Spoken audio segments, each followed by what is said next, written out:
Hello and welcome to Greenbytes Wednesdays. Greenbytes Wednesdays is a podcast series where we facilitate critical conversations and steer consciousness when it comes to understanding the impact of our digital footprint across Nigeria's technology ecosystem. We hope that with this advanced knowledge, we can introduce you to some tools, trends, and best practices that can enhance your knowledge about digital sustainability. Are you curious about climate change? Are you a tech enthusiast or a climate entrepreneur? Come on board and learn on this episode as we get on with every conversation of the Greenbytes Wednesday podcast series. This podcast is proudly brought to you by Area I under the Scale Initiative, funded by the UK government through the Digital Access Program. My name is Seyifunmi Adebote and I am glad to be your host. Welcome on board.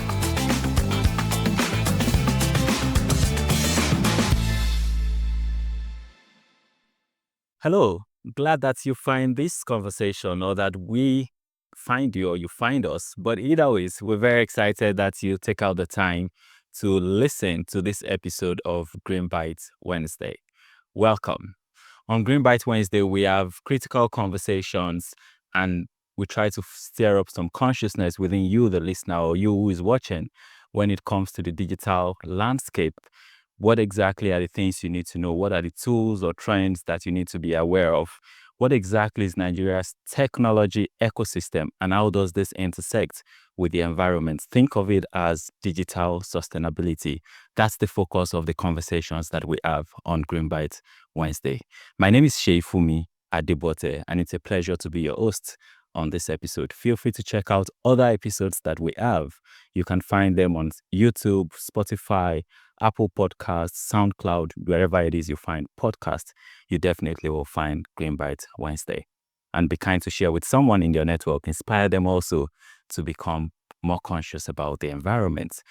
I want to say that this podcast is a part of the Scale for Net Zero program. Scale is a smart climate awareness, learning, and empowerment program. Thanks to the UK government, thanks to their support, that we're able to bring you these conversations and to see that you can learn something new when it comes to the digital ecosystem in Nigeria. Nigeria lacks effective policies when it comes to guiding sustainable practices, and that's the truth, especially in the tech sector where it feels like different companies, individuals can just do what they like. There are no strict policies, there are no strict guidance or regulations when it comes to monitoring who does what, to what extent things have been done, and sort of giving back or the environmental components of the technology ecosystem in Nigeria. And that brings us to the very important question of the role of policies in sustainable tech future.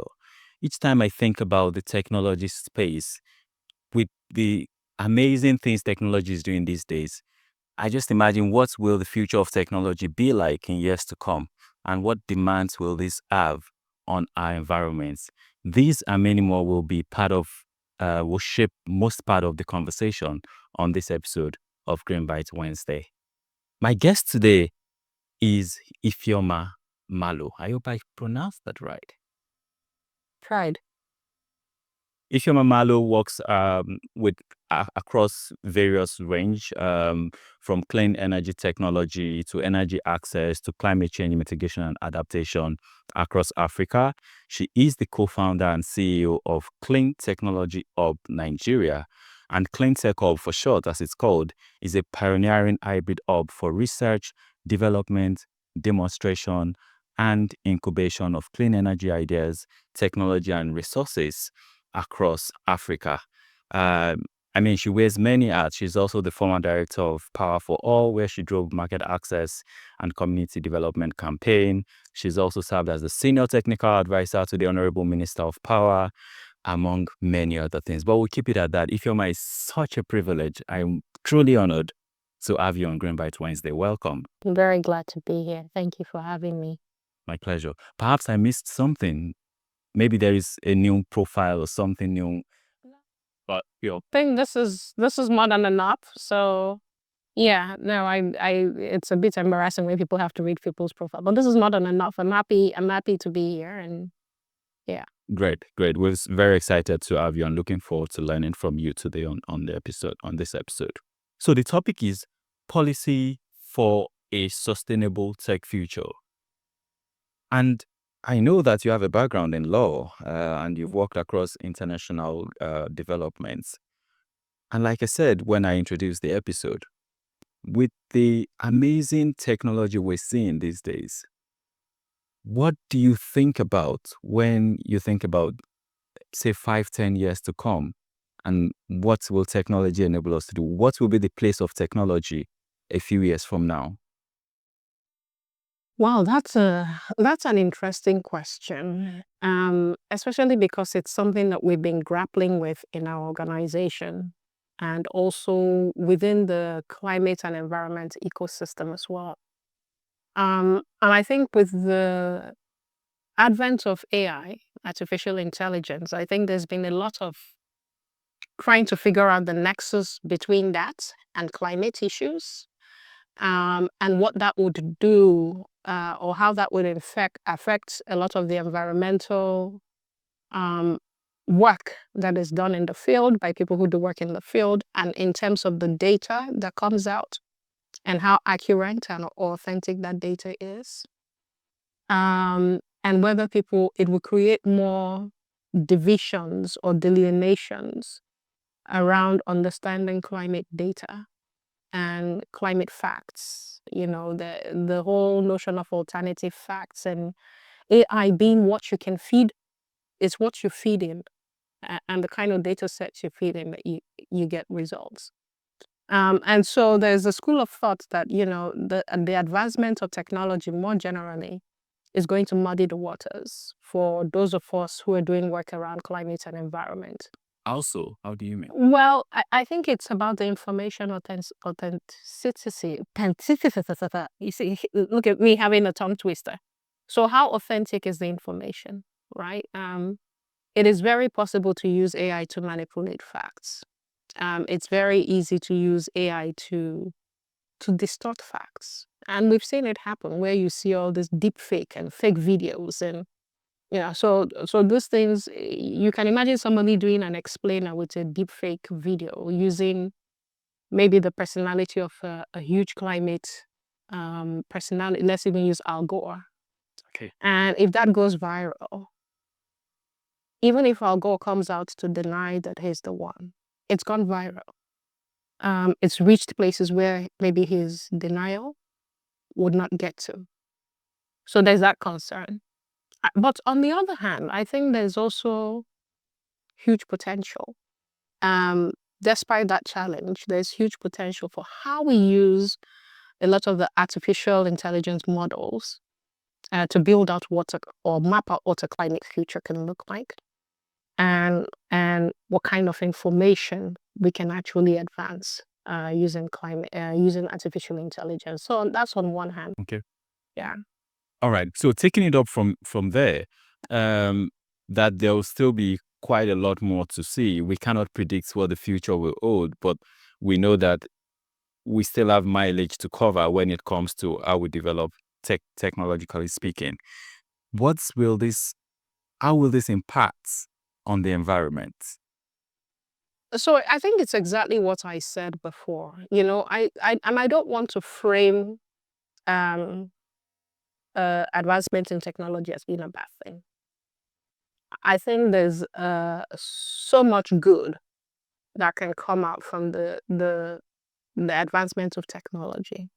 But you also need good people to build those technologies, people who have the same or the right set of values and the right set of thinking around what you consider important, whether it's eradicating poverty, whether it's building out good governance and justice, and whether it's climate issues, whatever it is, or whether it's even education.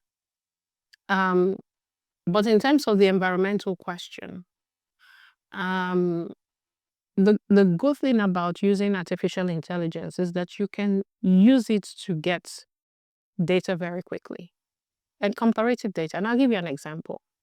We're doing some work in Ogoni around cleanup and community development and those sort of things. And all you need to do is put into ChatGPT or any of the AI models to find out a specific information about where something like this has been done before. And it immediately gives you a whole new data sets that even just doing a mere Googling might not give you. And so that's, the information speedway is now accelerated to a point where you just have facts or data that's produced at the blink of an eye, and that can help you with the work that you do.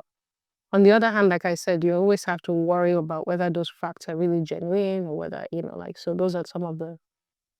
Okay, great. So let's bring it home. Let's narrow it down to Nigeria, for example. And when you think about the different stakeholders, the governments, the tech builders, the users, how can we sort of weave these different players together when we're developing policies that makes technology friendly, useful, and sustainable? So one good thing that Nigeria is good at is making policies. We're very good at them.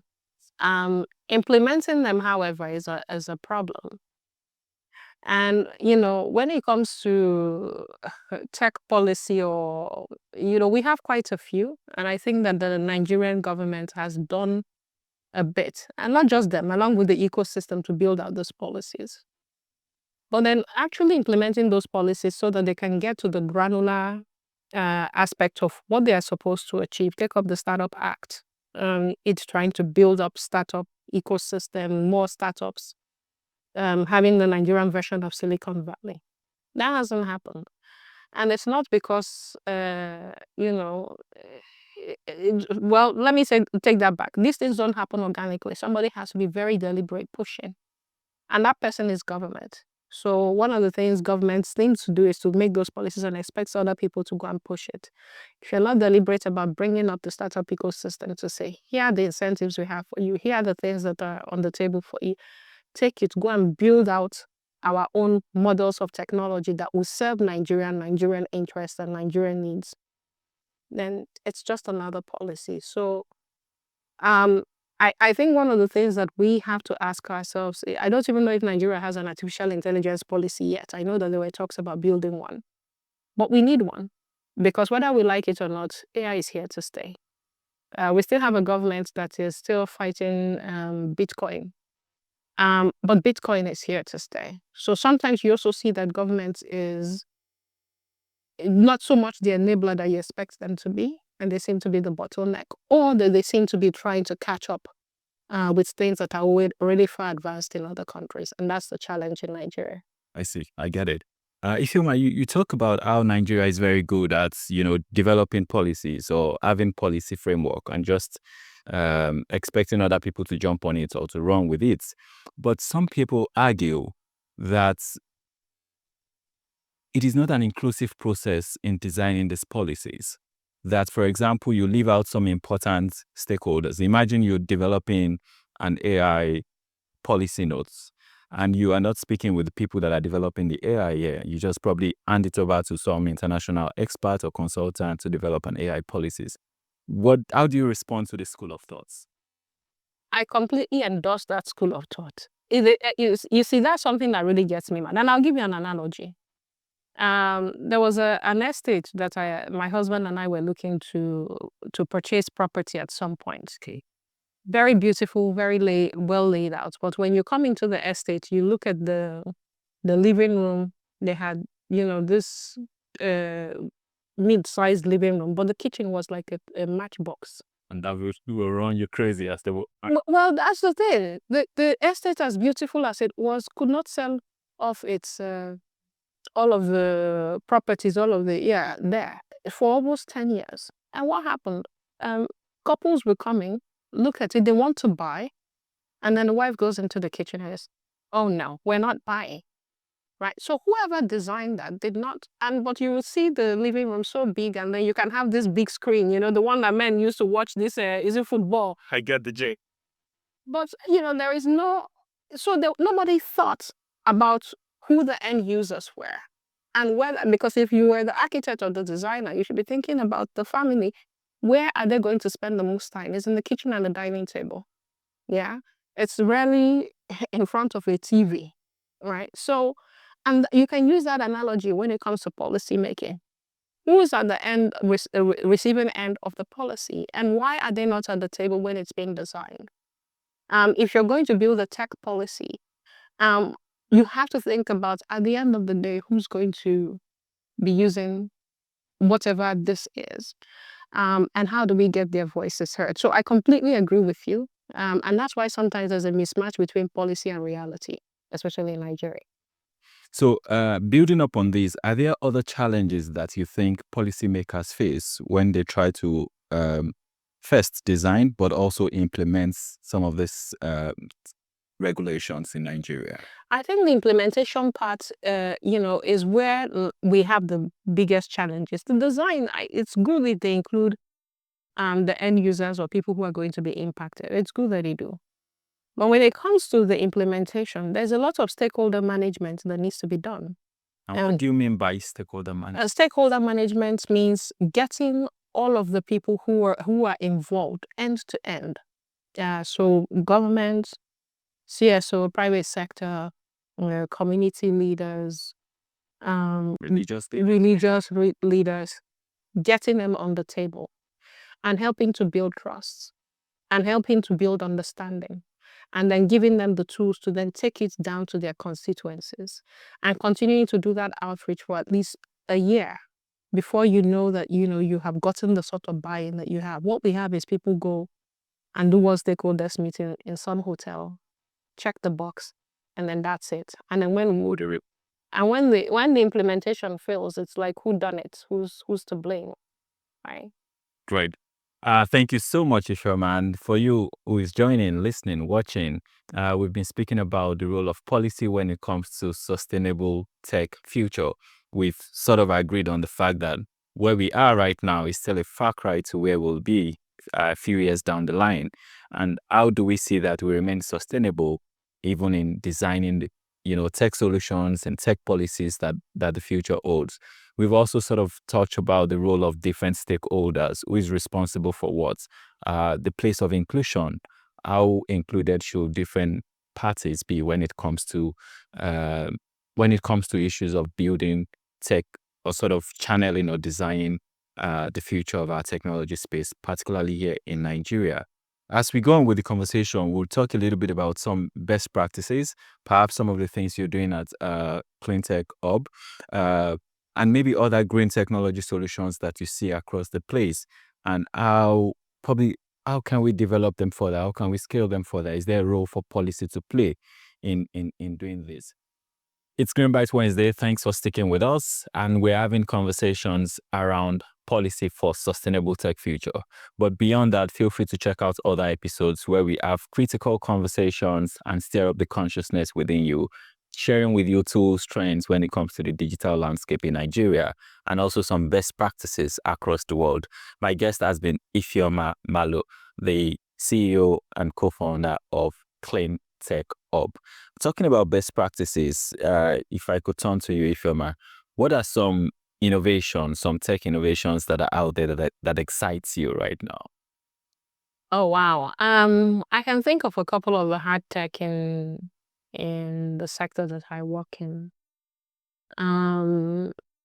We're seeing, this has just been developed and I read up on it a few days ago. Technology that is helpful to clean oil spills, for example. Wow. Yes. So you can imagine the amount of money it would typically take government or oil companies who are causing the spills to clean up. Having that sort of technology, and at speed and at scale means that you can clean up in shorter time.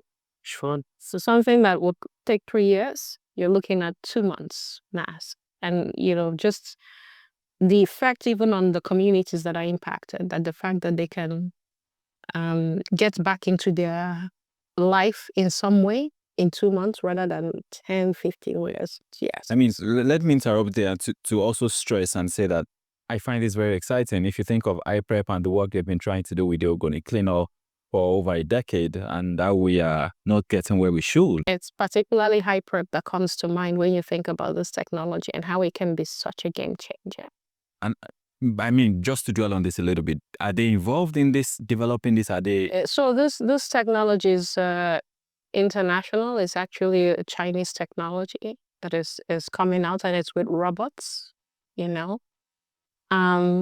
But then you go down to the downside where people would say this is replacing people, human beings, and the work that they'll be typically be doing. And what does this mean for the socialization or the quality of human living if people that would normally, technicians, engineers, and all of those things, all those disciplines that would normally be involved in the cleanup are just replaced overnight by robots who can do it faster, quicker, and maybe cheaper. So there's that other part of the conversation that also needs to be, I mean, I'm a lawyer. You know, there's a lot of, for the past 10 years, lawyers are sort of getting extinct. Because if you need to draft an agreement, there are so many websites that can do it for you for free, rather than you going to pay 250 or 500,000 naira to a lawyer to do it. And then you just get a template, and it's you pay the templates maybe $1 or $2 now. Even to file cases now, you know, it's become digital. So there's that. That's why technology is a double-edged sword. You have the great part of it, but you have, you know, the downside. So, and that's the same thing with this robot technology that can help with cleanup. The other technology that makes me very excited is how much solar has improved. Solar tech. I've seen it go mainstream in Nigeria. When I started working in this sector about 12, 15 years ago, solar sounded like this other technology. In the future. Yeah, it's not even just far away. People just say, it's not as good as the grid. Listen, there are about 15 countries that have completely tested their energy systems using solar energy. In other words, they run their grid On solar. on solar. So countries are pushing the boundary about what, you know, solar energy can do and can achieve. And then recently, Elon Musk tweeted about this, where he talked about solar going to be a significant game changer in energy production.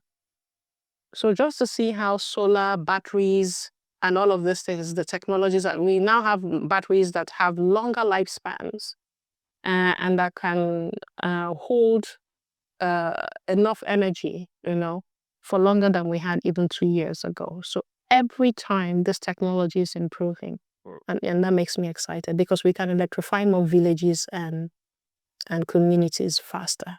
Absolutely. Talking about batteries, for example, I recall when I set up a solar station, then it was more of lead acid, and now it's lithium ion, and that's more effective, lighter, more durable, but of course more expensive. But I love to think of it also like an investment. Great. 3 incredible ideas that you mentioned here. The robots cleaning up, you know, oil spill. We talk about solar systems. You also, you pretty much, those 2 are the main points. But I'm drawing out 3 sort of to build on that. These components of the robots, the ions, the metals, they contribute to e-waste. The same thing for solar panels. You know, after a few years, you need to change it, the batteries. So what are your thoughts around, are we thinking about this? Yeah. Nigeria has an e-waste policy and has developed a lot of e-waste research. There is data. What we haven't done, well, the government hasn't done, is to socialize people about it, especially companies that are the generators of this waste. I'll tell you a story. We went to Anambra, somewhere in Anambra, I think in Newi, along with Heinrich Ball Foundation, about 7 years ago, to go and look at Ibeto's battery recycling plants. And when you go there and see the scale of what was built by Ibeto, but when they were taking us around, he says he's running the plant at a loss because being able to get people to bring the battery, and the process of recycling those batteries, they have to dismantle it, pour out the acid water, break some of the components, and use it to build new batteries, other new components that will be used. So it's labor intensive, and it's capital intensive. But even setting up the right collection points that will be able to ship batteries to him at layer 6 was a big that's a point. And so he wasn't getting enough to recycle to be able to do a lot of the things he needed to do to get out new batteries. So he said, and he was paying staff. At the time, his general manager was an Indian. He had expatriates that he was paying. So these are some of the challenges trying to do, circular economy, recycling here. If you have an e-waste policy and the government is not investing in the people who are building battery recycling plants, plastic recycling plants, then what's the point? Because every country where they have this sort of circular economy and recycling culture, there's a huge government investment in it. And so Ibeto was telling us that, by the time he gets 3 or 4 trucks, by the time they have to go, they are paying people on the road, passages and all of those things. It makes no sense for the amount of waste batteries that are brought to him. They don't even bring enough. And then when this little they bring, so expensive at the end of the day. True. And this also makes me think about the role of the producers in the first place, those who have produced the battery and their responsibility. We call it the EPR, the Extended Producer's Responsibility, which is also another policy framework that they have that isn't working as effective as it should be, I would argue. But thinking about it now, for things that are shipped from, other parts of the world, does the Nigerian EPR Act, Extended Producers Responsibility, the EPR Act, does it still hold them to accounts? Or is within the scope of Nigeria? I have never gotten it. I'm not quite sure, but I also think the part of that responsibility should be the Standards Organization of Nigeria, SON, just to make sure that these things that are being brought in are quality. And within that framework of SON, there should actually be a responsibility around recycling, right? Where SON can give people points, that they can use for more importation or whatever, product manufacturing or whatever. If they get it right, if they've done enough work around bringing in quality goods, then recycling the ones, putting in a recycling mechanism for those goods, then you get awards or points that you can use towards other incentives. All right, so I think that's where some of that responsibility lies as well, right? But I do agree with you. We should look at whether the EPR also has a responsibility framework and how it's managing that with the producers. Absolutely. Thinking about how Nigeria is still very much an import-dependent country, and the thousands tons of waste, near waste that comes into the country, and we have to deal with how we roll from there. But it was what I was telling you before about even the data centers that are being built, It's something we have to, because now we have a lot of people doing hard tech in Nigeria, or trying to do hard tech in Nigeria. And even using that hard tech, right? At the end of the day, the amount of power, the amount of energy that is consumed by those data centers, it doesn't help our emission standards in Nigeria, or help us towards meeting our commitments, our COP commitments at all. And so that's also something that we need to be looking at in terms of, it's great that there's all of this work that's been done to produce locally, right? And it's great that there's this usage of data centers to build, because we're building things or we're managing things in Nigeria. What are we doing to make sure that they're conserving energy and not, Yeah. And also think about the cooling system for all of this, apart from generating the energy, but also cooling them and seeing that they are useful over a long period of time. Absolutely. Yes. As we take the conversation home and bring it to a wrap, let's remind you again that you're a lawyer, and tell us about sort of, how do I put it? What are the penalties that should be in place? Or let me put it this way, if you were to develop a policy for technology solution in Nigeria that will be operational for the next 5 years, keep in mind that the technology advancement that we'll experience in the next 5 years will be incredible. what will be some very important components that you would say must be there from your legal point of view and also from your work with the international development space, but mostly considering your work in the energy space also? I'm really fascinated that you use the word penalties. Because the question you ask is exactly what's the whole carbon markets, carbon pricing, carbon exchange, carbon trade-offs. That's exactly what it's trying to address. That you big emitters, you're going to be penalized because you're the one, making us go over the 0.5 ceiling. And then so somehow, the global north creates this mechanism around carbon exchange so that those countries like ours that are not emitting at the same rate can then have some way to trade off.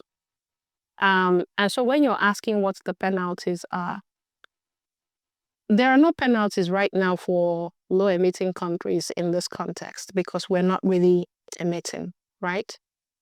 What we don't understand is the units of exchange and whether that benefits us as a country.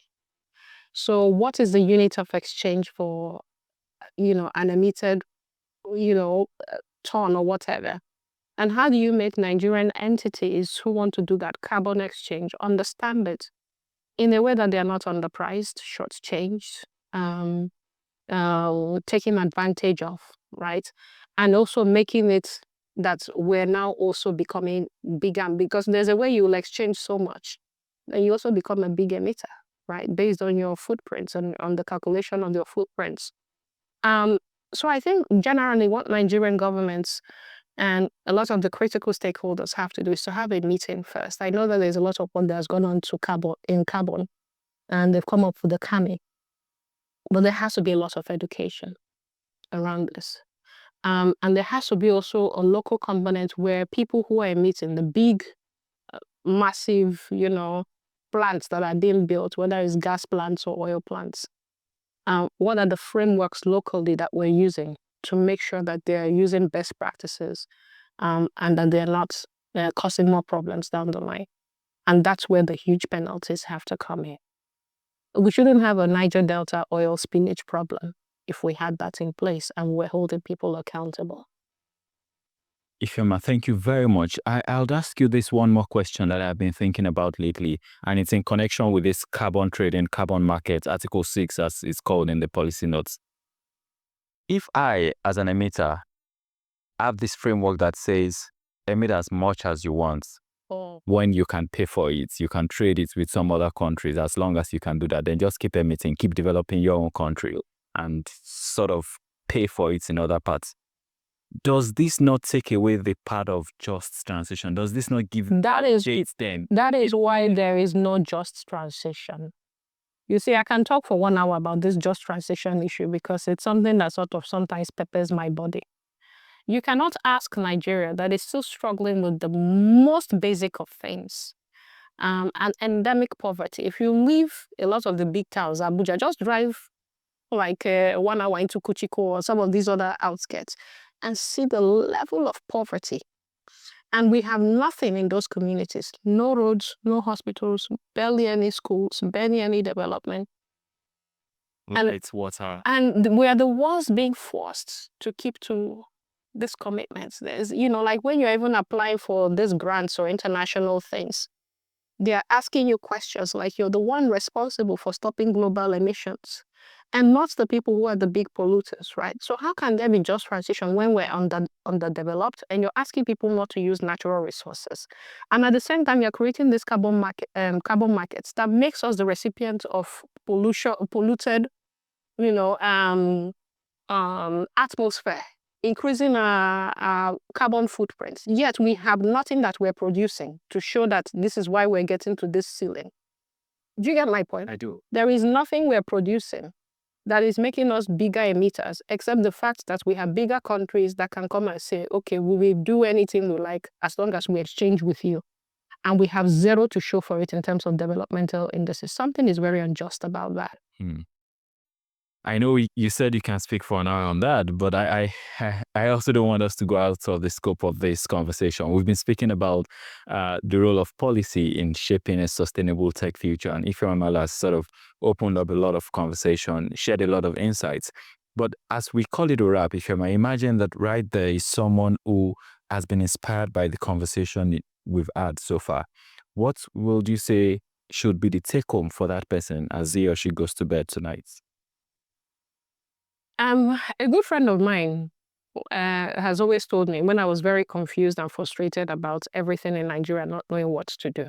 In fact, I was at some point saying maybe I should just japada back to the US. You know, and she said, this US and co that that's where you came back from.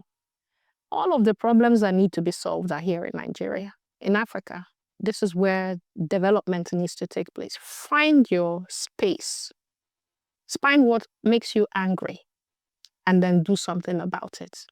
Don't just sit down complaining. And that's how I actually started Clean Tech Hub, because electricity was a big issue for me. And the more I traveled out of Lagos, Abuja, Port Harcourt, or even Kano, and went into villages and started seeing that the basic is the point zero is that there is no, these people, some communities have never even seen light. There are communities we've gone to where they use camel as a means of transport in this same Nigeria, where you're seeing the latest cyber trucks and everything. So you see that there's a disparity. So this friend of mine has said, find what makes you angry, wherever you are, Nigeria, Africa, and then do something to change it. If they want to volunteer with us, we have a volunteers network at Clean Tech Hub. Please come join us. We do things around energy access. We do climate projects around adaptation and mitigation. And then we support startups, enterprises that want to start up businesses or solutions around climate change or getting energy into last mile and rural communities. So come and join us, please. And I remember in September, you're putting on the shirt World Cleanup Day, and we're part of those who supported that. Also great. Find what makes you angry and do all you can to change it. Ifeoma has found it, and I hope you will find it. This is where we'll call it a wrap. It's been a very incredible, interesting conversation about it, Ifeoma Malo. Any last word? Climate change is real. The data is there. The science is well laid out. So please reduce your emission, get a lot of information from the right sources, and do something about climate change in your communities. Thank you so much. Nothing else to add. Thanks indeed for watching, for listening to this episode of Greenbytes Wednesday. Remember to check out other episodes on Spotify, YouTube, SoundCloud, and Apple Podcast, or wherever it is you find podcasts. You will definitely find the Greenbytes Wednesday. My name is Seyifunmi Adebote. Thanks indeed. Thanks to the UK government for making funds available to bring this series. And many thanks to the team, Ayo, Ajibola, and Wonderful, for making this a wonderful edition. Till the next episode, till the next time you hear from me, keep doing all you can to make the world a better place. Bye for now.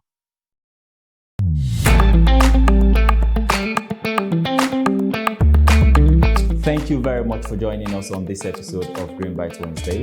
This podcast is brought to you by Area I under the Scale Initiative, thanks to funding from the UK government through the Digital Access Program. Have you learned something new? Please share with your network, share with your friends, as I look forward to hosting you on yet another episode of Greenbytes Wednesday next week.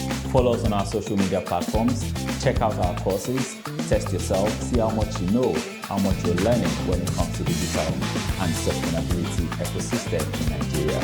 And I should remind you that as you balance your knowledge of digital ecosystem, also remember to stay committed to a shared and sustainable planet. My name is Seyifunmi Adebote. Bye for now.